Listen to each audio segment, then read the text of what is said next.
이 조국 정국이라 해도 과언이 아닐 것 같습니다. 오늘도 새롭게 조국 후보자에 대한 의혹이 제기가 됐는데요. 조국 수석의 입장까지 먼저 함께 들어보시도록 하겠습니다. 조국 민국인지 대한민국인지 모르겠습니다. 불법 사모펀드, 위장 이혼, 채권 조작, 차명 부동산 재산, 듣기만 해도 막장 드라마를 연상케 하는 이 모든 의혹이 놀랍게도 법무부 장관 후보자를 둘러싼 논란들입니다. 문재인 대통령께서 이 의혹을 몰랐습니까? 알고도 법무부 장관 후보로 지명했다면 이는 대통령의 대국민 조롱, 대국민 농락입니다. 문재인 정권이 아니라 조국 정권, 조국 농단 정권이었던 것입니다. 적법했지만 국민 정서와 괴리가 있었다는 조 후보. 이제 와서 적법 운운하는 모습이 참으로 한심합니다. 대한민국 법제도를 죄다 본인과 일가족의 돈벌이 재테크를 위해 악용하는 편법의 달인이었습니다. 언론 등에서 제기하고 있는 저의 현재 가족 그리고 저의 과거 가족 전체에 대한 의혹 제기 잘 알고 있습니다.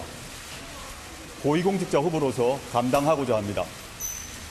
그리고 국민들께서도 의혹의 눈길을 보내고 있다는 점 알고 있습니다. 그러나 실체적 진실과는 많이 다릅니다. 국민의 대표 앞에서 소상히 밝히겠습니다. 국회 청문회를 내일이라도 열어주신다면 즉각 출석하여 모두 하나하나 다 말씀드리겠습니다. 위장 이혼이라는 것도 있고요. 위장 거래라는 것도 있고요. 이 위장 시리즈로 의혹이 일파만파 커지고 있습니다. 오늘 조국 후보자 동생의 전처, 그러니까 조국 후보자의 재수 씨가 호소문까지 내는 지경에 이르렀더라고요. 어떤 내용이었습니까, 김 교수님? 네, 일단 위장 이혼이라고 세간에서 의혹이 증폭됐던 것은 같이 이혼을 한 지 꽤 오랜 시간이 지났는데도 함께 생활하는 듯한 모습이 담긴 사진 등이 공개가 됐던 건데요. 네. 여기에 대해서 아이 문제 때문에 이혼에 대한 사실을 명확하게 알리지 않은 측면들이 있다라는 해명이 좀 있는 것 같고요. 그리고 아이가 상처받을까 봐 실제로 이 전 남편과의 관계를 돈독하게 유지했던 여러 가지 측면들이 있었다. 네. 그런 것들이 모두 다 공개되는 것에 대한 불편함을 얘기하는 것 같습니다.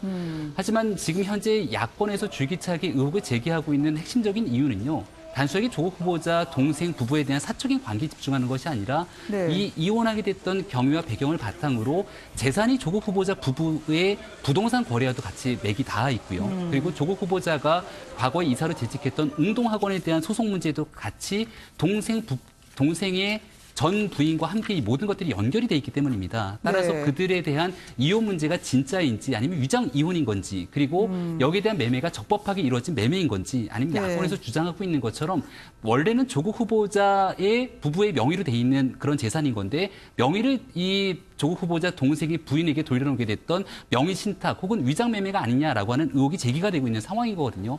여기에 대해서 일단은 조국 후보자 동생의 전처는 전혀 아니다라는 식의 해명글을 내고 있습니다만은 아직까지 해석되지 않는 여지의 의혹들이 남아있기 때문에 과연 조국 후보자는 이 문제를 명확하게 어떻게 정리하고 넘어가게 될 것인지가 관심이 집중되지 않을까 싶습니다. 네. 재수 씨라는 분의 오늘 호소문을 두고 야권에서는 오히려 더 궁색하다라고 이야기를 했는데요. 그렇지만 장단이 있지 않겠습니까? 하나하나 따져보도록 하겠습니다. 10년 전에 이혼했다는 동서에게 아파트, 빌라까지 살 수 있도록 도와줬다. 이거를 어떻게 봐야 될까요? 그렇게 따뜻한 관계였으면 왜 장관 검증이 있을 때야 계약서를 쓰게 됐는지에 대한 의혹도 함께 제기되고 있는데요. 변호사님 어떻게 봐야 될까요? 네, 지금 이제 위장 이혼이냐 아니냐라는 얘기가 나오고 있는 근본적인 원인은 김영민 교수님께서 말씀하셨던 것처럼 웅동학원의 재산이 네. 조 후보자의 아버지가 이제 설립한 사학재단인데 그 재산이 지금 흐름상으로 보면 네. 조 후보자의 동생의 전처 재수 씨에게 넘어가고 있는 듯한 형상을 보이고 있기 때문인데 네. 2006년에 이제 조 후보자 동생이 설립한 회사에 공사대금 청구 소송이 있었는데 그 네. 부분에 대해서 웅동학원이 사실상 이사로 조 후보자가 재직 중이었음에도 불구하고 이 부분에 변론을 하지 않아서 그냥 그대로 패소하게 되는 결과가 일단 발생을 합니다. 네. 그리고 그것에 대해 소멸시효 연장을 위해서 2017년에도 똑같이 소송을 그러니까 동생의 전처 측 이라고 봐야겠죠. 결국은 동생이 설립한 법인을 대표이사를 이제 전처가 맡게 되거든요. 네. 그래서 사실상 이렇게 재산이 청구권, 아직까지는 이제 실제로 집행하지 않았기 때문에 재산 청구권의 형태인데 이것이 이렇게 이전하고 있는 모습이 있기 때문에 이것이 현실적으로는 협의이혼했다고 하지만 위장이혼 아니겠느냐. 그리고 빌라도 조 후보자 부인이 전세금을 받아서 그것을 가지고 동생 전처에게 빌라를 사줬다고 하는데 그것 역시도 뭐 이제 재수 씨 같은 경우는 스스로 위자료라든지 양육비 명목으로 받았을 뿐이다라고 하지만 흐름상으로는 명의 신탁이 분명해 보이거든요. 네. 왜냐하면 그 아파트에서 그 빌라에서 시어머니와 조 후보자 동생이 실제로 전입신고에 살았기 때문에 결국은 어떤 거주의 형태라든지 네. 경제적인 부분이라든지 그리고 최근에도 이 조 후보자 동생의 전처 명의로 되어 있던 법인의 대표이사가 다시 조 후보자 동생으로 바뀌기도 했습니다. 현실적으로는 회사를 운영한다든지 또는 재산관계가 이렇게 이동하는 측면에서 동생과 동생 전처가 현실적으로는 경제 공동체와 다름없이 이루어지고 있다라는 부분이 네. 하나 있을 수 있고 그 과정에서 웅동학원이 왜 아무런 소송에서 대응을 하지 않았느냐라는 부분에서도 당시 이사로 재직했던 조 후보자가 사실상 학원에 어떤 손해를 입히는 배임 행위까지 한 것이 아니냐. 네. 왜 그러냐면 이제 조 후보자 측은 이 부분에서 해명하기를 어차피 질 소송이 뻔했기 때문에 이 부분에 대해서 맞대응할 가치를 느끼지 못했다라고 네. 하는데 이것이 제3자들 타인 간의 소송이라면 그럴 수 있겠지만 현실적으로 동생과 동생 전처가 실질적으로 설립한 회사와의 문제인데 만약에 정말 실질적으로 협의가 가능했다라고 보이는 상황에서 네. 질 것이 뻔했다고 한다면 그 소송 자체를 이제 조 후보자 동생 측에서는 변호사까지 선임해서 소송을 제기한 거거든요. 근데 그렇게 할 것 없이 그냥 간단한 지급 명령으로도 끝낼 수 있었을 사안이고 또는 네. 뭐 공증을 선다든지 굳이 소송을 가지 않았어도 될 사안인데 네. 굳이 이런 재판이라는 외관을 연출할 필요가 혹시 무엇이 이유가 있었겠느냐라는 의혹이 제기되고 있는 상황이죠. 네. 정리를 해보면 조국 후보자의 가족이 결국 국민 세금인 빚은 갚지 않고 재산을 지키기 위해서 각종 편법을 썼다라고 하는 게 야당의 의혹입니다. 또 아파트와 빌라의 경우에도 사정을 딱하게 본 시어머니나 아니면 이 가족이 배려해줬다는 건데요. 그러면 비판하면 나쁜 사람이죠. 이게 사실이라면. 야권의 입장은 묵시적 경쟁 공동체 아니냐라는 거였는데요. 일단 이 전처의 호소문, 재수 씨의 호소문을 보면 이 시어머니나 아니면 모두 나를 안타깝게 여겼다라는 건데 이 부분에 대한 해명도 좀 들어봐야 되지 않을까요? 김성환 평론가님 어떻게 보셨습니까? 그러니까 우리가 다른 사람 집안의 집안 가정사를 다 이해할 수 없잖아요. 네. 그러니까 조국 후보자의 가정사를 사실은 다 이해하기 어려운 상황에서 떨어져 있는 입장으로만 얘기를 하면 좀 곡해의 소지가 생길 수도 있다 이런 생각을 하고요. 그래서 좀 조심스럽게 접근할 필요가 있다고 생각합니다. 웅동학원과 관련돼 있는 소송건은요. 저는 그렇게 생각하는데요. 지금 그러잖아요. 웅동학원이 1997년도에 학교를 새로 짓게 됩니다. 네. 새로 지으면서 그 학교 짓는 것을 건축을 그 이사장인 아버지가 소유한 회사의 건설회사가 맡게 됩니다. 네네. 그러면 이사장이 자기 이사장이 소유한 건설회사가 공사를 맡게 되잖아요. 네. 그 맡은 공사를 다시 또 아들이 갖고 있는 회사에다 하청을 줍니다. 그렇죠. 근데 나중에 가서 결국은 아들은 돈을 제대로 받지를 못합니다. 공사대금을. 네. 근데 공사대금을 못 받은 사이에 아들은 신용기금, 보증기금에서 9억 5천만 원을 대출을 받아서 공사를 해줘요. 그렇게 해서 아들이 받을 돈이 생겼던 거예요. 네. 그 받을 돈 생겼던 것을 달라고 해서 소송을 제기하거나 하는 과정이 있었던 거고요. 네. 또 하나는 그 아들이 2005년도에 결혼을 했는데 결혼 당시에 이미 공사대금을 못 받은 상태에서 기술보증기금에서 구상권을 청구해서 이미 신용불량자가 돼버린 거예요. 네. 근데 경제적인 능력이 없는 상태에서 4년 뒤에 부인과 이혼을 하게 되거든요. 그 과정에서 아무것도 위자료나 이런 것들을 줄 수 없는 상태가 되니 네. 내가 웅동학원 쪽에 가지고 있는 그 채권 받을 돈이 있는 거니까 그걸 일부 와이프한테 그러니까 헤어지는 네. 아내한테 넘겨주겠다 이렇게 해서 소송이 진행된다는 거예요. 네. 그러니까 이게 전부 다 가족이 얽혀 있는 문제인 거예요. 네. 일반적인 다른 기업이 끼어들거나 다른 남의 제3자가 끼어들어가지고 있었던 문제가 아니라는 거죠. 그러니까 그런 특수성을 우리가 좀 이해할 필요가 있고요. 또 하나는 이제 이혼하는 여러 가지 복잡한 가정사가 있기는 하지만 네. 빌라나 아파트 매매와 관련돼 있는 부분에서는 그러니까 그 시어머니가 끼어 있는 건데요. 그러니까 그 친정은 김해인데 네. 김해 친정에 아이를 맡겨서 거기에서 아이를 기르려고 했지만 네. 뭔가 불가피한 사정이 있었던 모양입니다. 그래서 아이를 기를 수 없으니까 부산에 경제적 근거지가 있으니까 네. 부산으로 와서 아이를 키울 수밖에 없는데 시어머니 입장에서 손자잖아요. 네. 손자가 혼자서 외톨이처럼 그렇게 잘할 수 없으니 그럼 내가 아이를 맡아서 길러줄게. 그러면서 시어머니와 같이 일종의 이제 함께 살게 되는 거죠. 네. 함께 사는 과정에서 이쪽 조 후보자 아내가 집을 사주는, 그러니까 빌라를 사주는 과정에서 시어머니한테 돈을 줬는데 시어머니가 알리지 않은 상태에서 전 며느리하고 같이 사니까 전 며느리 집을 사주는 그런 일이 발생하는 거죠. 네. 그러면서 아파트와 빌라 매매가 이루어진다는 거죠. 네. 그러니까 뭐 정리를 하자면 그런 겁니다. 굉장히 복잡한 가정사가 있지만 그 동생과 관련돼서 동생을 주축을 해서 벌어진 일이지 조국 후보자가 그것을 일정하게 뭔가 사기를 하거나 이런 네. 과정에서 벌어진 일은 아니다. 그러니까 조 후보자 책임을 어디까지 물어야 할 것인가에 관한 부분에서 우리가 좀 엄격한 시각을, 엄격한 네. 잣대를 들이댈 필요가 있다고 생각합니다. 네. 조국 후보자 본인이 국민감정법을 이야기하지 않았느냐라고 야당이 이야기를 했었었는데요. 지금 두 개 중에 하나죠. 눈물겨운 따뜻한 휴먼 스토리가 되던지 아니면 세금을 회피하기 위해서 그들만의 아주 복잡한 재테크나 세테크를 했다는 식의 논리가 성립이 될 것 같습니다. 이런 와중에 조국 후보자의 딸도 그렇게 본인이 점수를 못 받아서 과락이 되는 신세였는데도 불구하고 애써서 면하게 정진하라 장학금을 받았다는 사실까지 나오더라고요. 예, 오늘 아침에 한국일보가 보도를 해서 저도 유심히 봤습니다만 딸이 다니는 학교에 2번이나 낙제를 했는데 네. 6학기 연속해서 장학금을 받았다. 그러니까 이 핵심은 저 장학금을 왜 받게 됐을까? 조국 후보자가 민정수석이라는 위세를 부릴 수 있는 자리에 있었기 때문에 네. 장학금을 줄 수 있는 권한을 가진 쪽에서 알아서 줬거나 아니면 네. 조국 후보자가 영향력을 행사했거나 뭐 이런 게 이제 뒤에 숨어 있는 것 같아요. 네. 제가 조국 후보자의 이번 관련된 사안에 대해서는 야당에서 일방적으로 공세를 하거나 또는 네. 언론에서 자체 취재를 해서 의혹을 제기하거나인데 몇 가지에서는 네. 일반 보통 사람들에게는 나타나기 어려운 것들이 몇 개 있어요.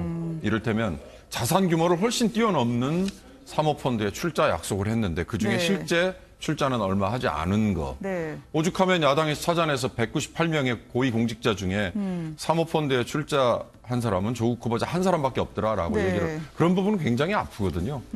또 위장거래, 뭐 동생에 관한 거, 심지어 방금 말씀드린 딸에 관한 거. 네. 물론 본인과 상관없는 거이지만 이런 것들이 제가 보기엔 정상적으로 생활을 하는 일반 사람들에게는 나타나지 않은 것들이 좀 있다. 네. 그렇다면 가장 지금 논란이 심하다고 생각하는 걸 오늘 저 장면이 나옵니다만 조국 후보자가 내일이라도 청문회가 열리면 제가 해명하겠습니다. 네. 이게 아니고 오늘 당장 해명을 몇 가지라도 하는 자세가 필요했죠. 네. 지금 가장 국민들이 보기에 제가 보기에도 제가 아까 잠깐 말씀드렸습니다만 매매계약서, 전세계약서 작성하면서 임대인과 임차인을 바꿔 쓰는 건요. 네.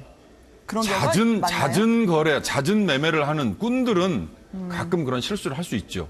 그러나 어쩌다가 평생 한두 번 하는 사람들은 그걸 네. 바꿔 쓴다는 건 상식적으로는 잘 이해가 안 가는 거예요.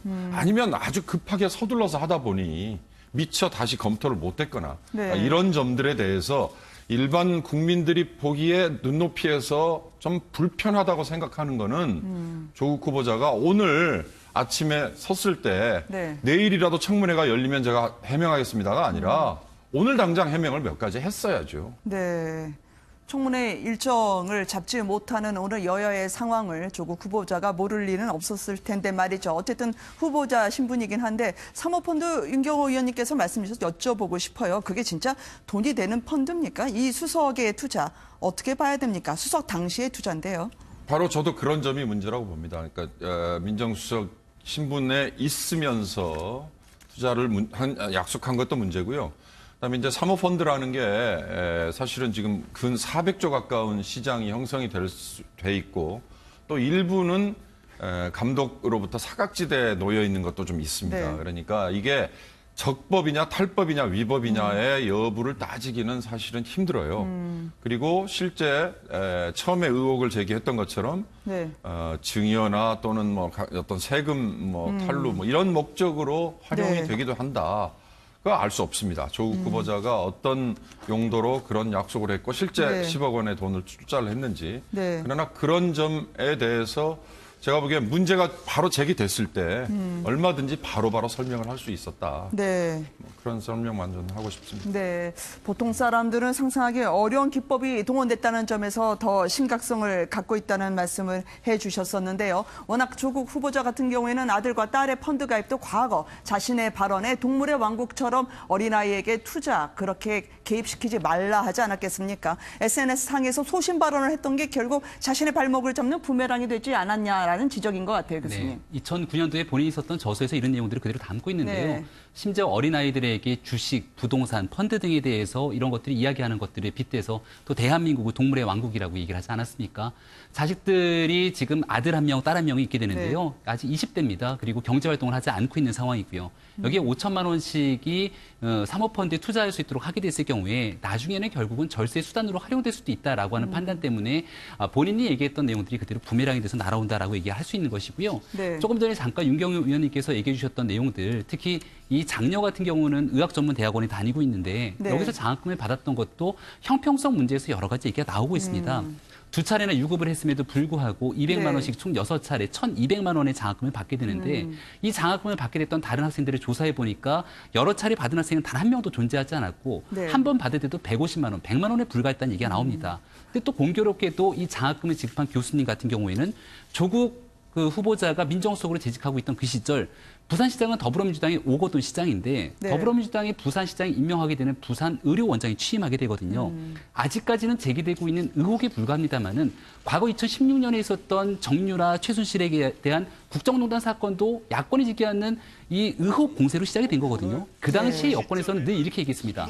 명확하게 밝혀지지 않는 진실에 대해서 근거 없는 의혹 공세에 불과하다고 얘기했지만 하나하나 꼼꼼히 따져보고 나니까 검찰의 수사가 부실했고 특검을 통해서 밝혀지게 된 것은 줄줄이 정유라 사건에서 연관된 교수들이 법적인 처벌을 받게 되는 상황들이 연출되지 않았습니까? 네. 지금도 제기되고 있는 의혹들에 대해서 앞서 윤국 의원님이 얘기해 주셨던 것처럼 명확하게 사건에 대해서 국민들께 소상하게 해명할 수 있다면 거기에 대한 검증들은 아주 명쾌하고 깔끔하게 정리가 되지 않을까라는 생각이 듭니다. 네. 뭐 장녀 같은 경우에도 성적이 미달되면 장학금을 주는 친절한 의과 전문 대학원을 저희가 보고 있죠. 그럼에도 불구하고 다른 학생의 장학금을 뺏는 결과적으로 과정이 정의롭지 않다라는 지적들을 하고 있던 것 같은데요. 그럼에도 불구하고 이 본인 자체의 실정이 아닌 가족들을 파헤치는 인권 유린 아니겠느냐라고 민주당에서 오늘 옹호를 하고 나섰습니다. 김성환 평론가님께서는 어떻게 말씀 주실 수 있을까요? 네, 참 어려운 문제인데요. 네. 가족들 문제까지 다 파헤치는 게 과연 맞는 건지에 대한 의문은 저도 개인적으로 갖고 있습니다. 아까 이제 뭐 조국 후보자가 관련돼 있는 의혹을 전부 해명해야 되지 않겠느냐 이렇게 얘기를 할 수 있지만 지금 이제 그 전 재수 씨가 나타나서 본인과 관련돼 있는 해명을 내놓기 전까지 네. 한때 이제 가족이었었지만 지금은 가족이 아니잖아요. 네. 근데 그런 내용까지 시시콜콜 다 후보자가 얘기할 수 있겠느냐 과연 상당히 어려운 문제였을 거라고 생각합니다. 근데 또 가족 이상으로 또 챙겨주시고. 네, 뭐 네. 물론 이제 그런 건 있을 수 있지만, 그러니까 중간에 미리 얘기하기보다는 청문회 네. 자리에서 공식적으로 질의에 응답하는 형식을 취하는 게 그게 네. 도리라고 생각하지 않았을까 싶어요. 네. 그러니까 그런 측면에서 왜 명쾌한 해명을 내놓지 않느냐라고 얘기하는 것은 좀 한때 가족으로 얽혀 있었던 사람에 대한 최소한의 예의를 지키려고 했다고 하는 측면에서 좀 이해가 되지 않을까 싶고요. 저는 사모펀드 투자에 대해서는 이런 경우가 많지 않기 때문에 또 진보 성향을 갖고 있는 법무부 장관 후보자였고 네. 사회적 사회주의를 꿈꿨고. 약자에 대해서 많은 치열하게 고민했고 사회 정의에 대해서 생각했던 사람이 이런 사모펀드에 투자하는 게 맞느냐라고 하는 것에서 국민 정서상 반감이 있을 수 있다고 생각하는데요. 다만 그게 불법이냐 아니냐는 것은 좀 구분해서 우리가 봐줘야 할 필요가 있다고 생각합니다. 그러니까 우리 뭐 속칭 좀 약간 비유적으로 표현하는 거지만 강남 좌파라고 하는 얘기가 있잖아요. 네. 강남에 살면서 굉장히 잘 사는 사람은 우리 사회 정의에 대해서 고민하면 안 되느냐. 우리 사회 약자에 대해서 약자들을 위해서 우리 사회가 좀 더 많은 것들을 해야 된다고 얘기할 수 네. 없는 것이냐. 이런 가장 근본적인 의문이 있고요. 그다음에 사모펀드가 2015년에 사모펀드 활성화 정책으로 굉장히 규제가 완화돼 있는 상황입니다. 그래서 사모펀드를 앞서 윤경호 의원께서 잠깐 말씀하셨지만 한 400조 정도 되는 것처럼 네. 사모펀드 자체가 그렇게 문제가 되지는 않아요. 이게 다만 블라인드였느냐, 공직사로서 영향력을 발휘했느냐 안 했느냐 네. 이런 부분들은 또 별도로 해명해야 될 그렇죠. 필요가 있다고 생각합니다. 사모펀드 할 수 있고 강남에 잡혀 있을 수 있죠. 언행이 일치되는 사람이 공직자가 돼야 되느냐 그 문제로 오늘 논의가 모아졌던 것 같습니다.